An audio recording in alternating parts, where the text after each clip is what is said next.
Hey and welcome back. In this lecture, I just want to cover briefly talking about fine-tuning monitors, as it's something you are going to need to do no matter what network monitoring tool you're using. You're going to need to fine-tune the monitors dependent on your environment.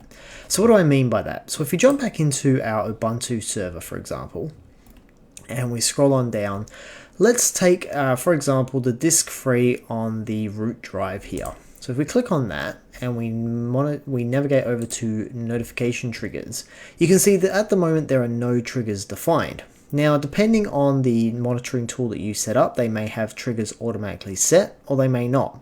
So the notifications are things like your emails, your automatic help desk ticket creation, your SMSs, your phone calls, things like that. It's notification to your administrators that there's a problem.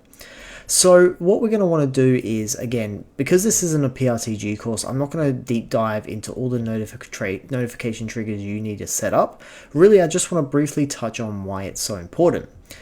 So in this case, let's say we wanted to add a threshold trigger. We could say that when free space percentage is below 20% for at least 60 seconds, perform a email and push notification to administrators, and when the condition clears, we want to email all members of the group. So essentially, if this disk space was to get below 20% free, okay, which is, a real worry, it's starting to get full, and especially on Linux, that could cause massive impact. Not that it's any different really for Windows Server. So if it goes below 20% for at least 60 seconds, email and push notification to admins. So that's if they've got the mobile app set up, but really we're more worried about the email. And when the condition clears, also email. So you're going to want to do things like this. You're going to want to go through with a fine-tooth comb all of the sensors that you've got set up and ensure that you have alerting configured for if there's a problem. So again, similarly, let's say, for example, the virtual memory. Currently, the percentage available memory is 88%. Same again, if we go in here, we could create a threshold trigger that if it goes below 5%, so that means that the memory usage is at 95%, there is below 5% free.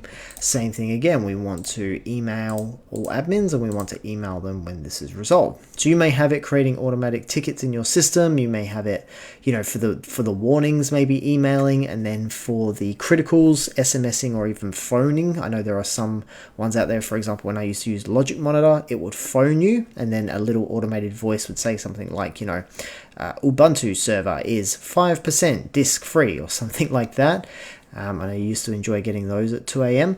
So you would get those types of phone calls, those types of SMSs, those types of emails, and that allows your administrators to then go out and investigate it.